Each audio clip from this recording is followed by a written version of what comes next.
We are the Gujarat Technological University. Since its inception over a decade ago, GTU has been empowering young and curating minds to realize their true potential. Over 4 lakh inspired students are enrolled with one of the premier academic universities in India. With more than 450 affiliated colleges in its fold operating across 5 zones of the state, GTU, the International Innovative University, your place to move forward.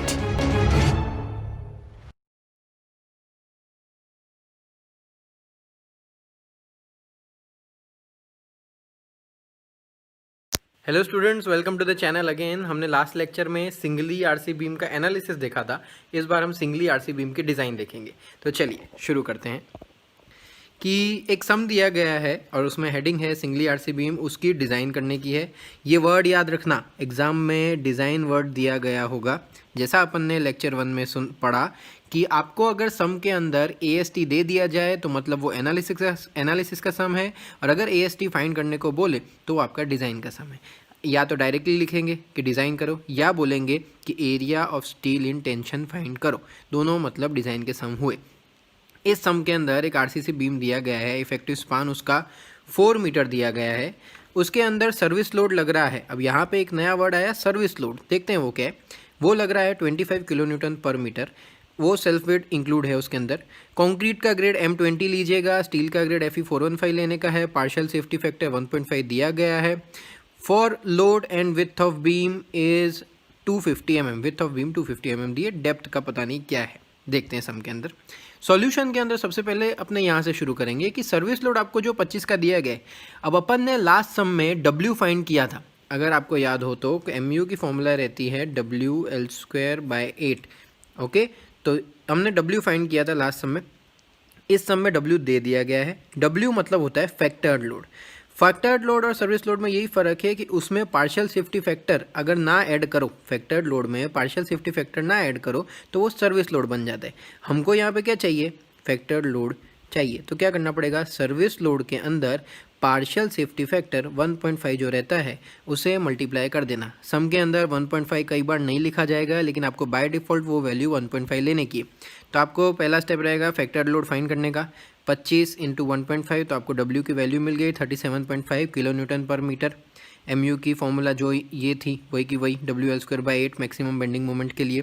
तो आपके पास L है, W है, सब कुछ है, तो आपको MU मिल जाएगा। यूनिट रहेगी उसकी load into distance, that's why kilo newton into metre.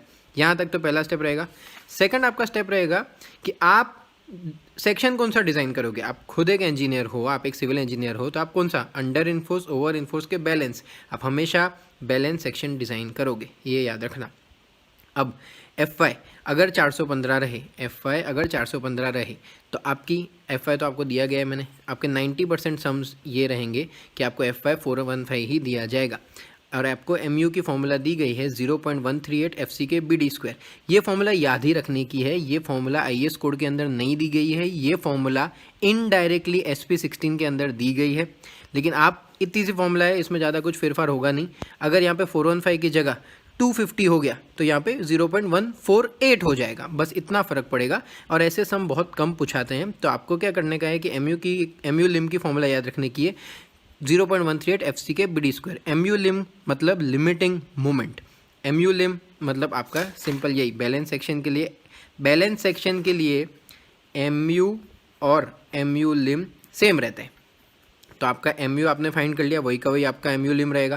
तो ये मेरा MU, उसको मैंने 10⁶ लिखा क्योंकि वो न्यूटन इंटू mm में मेरे को लिखना था। 0.138 FC के B इंटू D²। अब मेरे पास D तो है नहीं, तो इस पे से मेरे को D मिल सकता है। सब मैं उठा के यहाँ पे ले गया डिवाइड में, तो मेरे को ये D² का आंसर ये मिला। उसका मैंने रूट कर दिया तो मेरे को डेप्थ मिल गई। तो मैं 329.7 मिली है, तो मैं उसको अप्रॉक्स 330 लिख सकता हूँ, क्योंकि प्रैक्टिकली पॉसिबल होनी चाहिए। अपने इतनी छोटी सी वैल्यू साइड पे नहीं बना सकते, तो हमको उसको राउंड फिगर में लिखना ज़रूरी है। ये मेन स्टेप है कि AST कैसे फाइंड करते हैं। AST 2 तरीके से फाइंड करते हैं। अगर आपको एग्जाम में SP16 अलाउड है तो वेल एंड गुड, नहीं अलाउड तो भी मैं आपको बताता हूँ। अगर SP16 अलाउड है तो सबसे पहले एक ये छोटी सी फॉर्मूला याद रखने की है, MU/BD²। MU आपको मिल चुका ऊपर याद रखना mu की कभी भी वैल्यू आप सम के अंदर लो तो न्यूटन पर mm स्क्वायर में लेने की है, न्यूटन इंटू mm में लेने की है। mu की कभी भी आप वैल्यू सम के अंदर लो तो उसको न्यूटन इंटू mm में लेने का है, इस वजह से हम 10⁶ करते हैं। b d स्क्वायर, तो अपने पास सब वैल्यूज़ हैं तो अपने को 2.76 मिल गया। ये मिलने के बाद आपको चाहिए होगा SP16। SP16 में पेज नंबर 48 खोलने का आपको। ओके, SP16 में मैं पेज नंबर 48 खोल देता हूँ। 48 क्यों खोलूँगा वो भी आपको बताता हूँ मैं, पहले एक बार खोल लूँ। ओके SP16 में मैंने पेज नंबर 48 खोला है।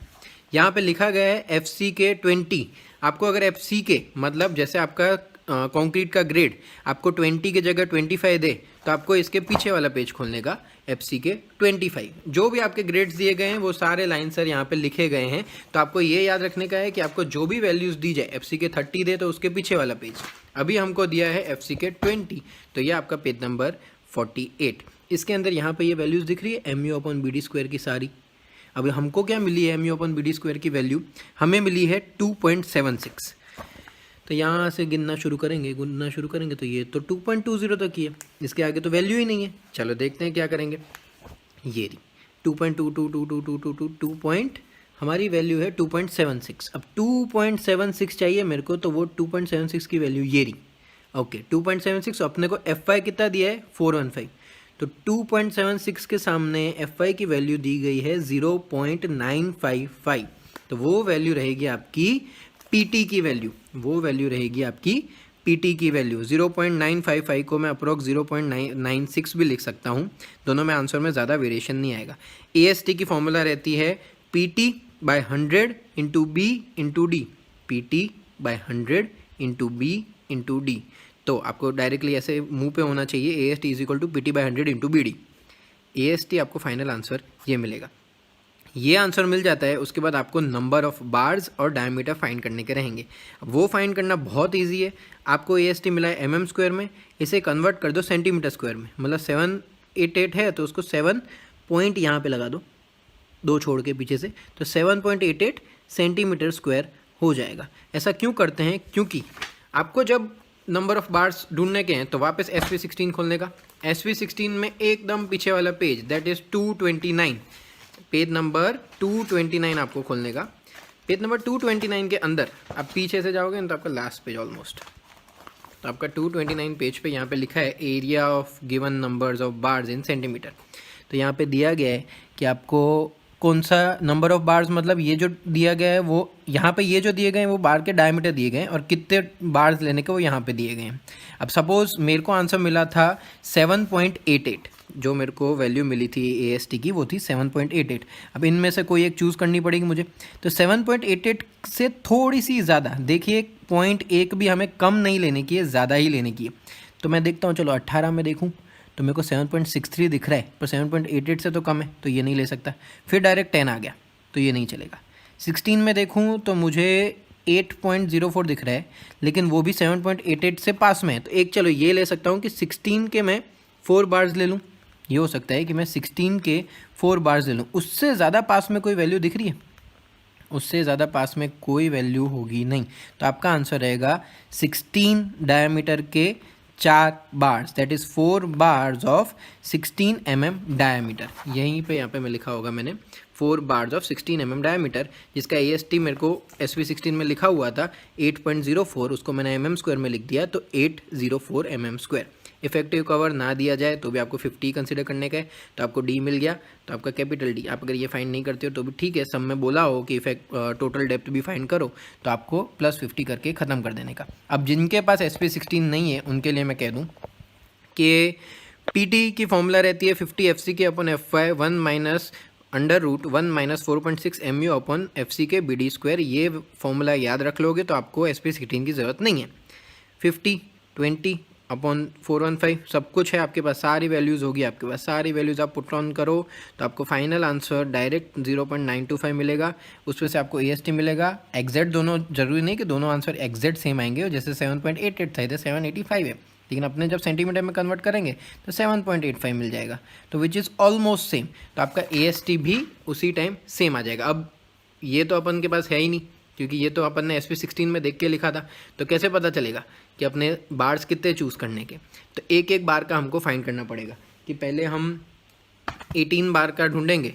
तो एक बार अगर 18 mm का हो तो कितना होगा, π/4 × 18 का स्क्वायर एक बार। तो एक बार की एरिया रहती है 254.46। ठीक है, हमको मिला है टोटल, पीछे AST अपने को मिला है दैट इज़ 785।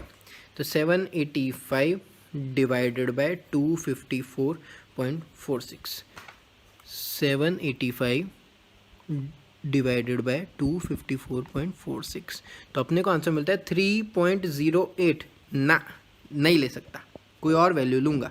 3.08 का मैं 4 बार्स भी नहीं कर सकता, और 3.08 को मैं 3 बार्स, क्योंकि 3 बार्स ले जाऊँगा तो कम वैल्यू हो जाएगी, और 3.08 को मैं 4 ले जाऊँगा तो बहुत ज़्यादा वैल्यू हो जाएगी। तो मैं 18 mm का तो बार ले ही नहीं सकता हूँ। मेरे को क्या करना पड़ेगा, एक छोटा बार उससे सर्च करता हूँ। तो मैं 16 mm का बार लेता हूँ। तो एक 16 mm के बार की यूनिट वैल्यू रहती है 201.06। उसको मैं अगर 785 से डिवाइड करूँ तो मेरे को मिलता है 3.90। हाँ, 3.90 को मैं 4 ले सकता हूँ। तो इसीलिए 4 बार्स ऑफ 16 mm डायमीटर। अगर आपके पास SP16 नहीं है तो ये मेथड यूज़ करिएगा। ये बहुत इजी मेथड है, ध्यान रखिएगा। और कोई भी डाउट हो तो कमेंट सेक्शन में आप लिख सकते हैं। Thank you very much. ये रहा आपका वर्क फ्रॉम होम का सम, तो इसे स्क्रीनशॉट ले लीजिएगा और इसे सॉल्व कीजिएगा और कमेंट बॉक्स में इसका आंसर लिख दीजिएगा। Thank you very much.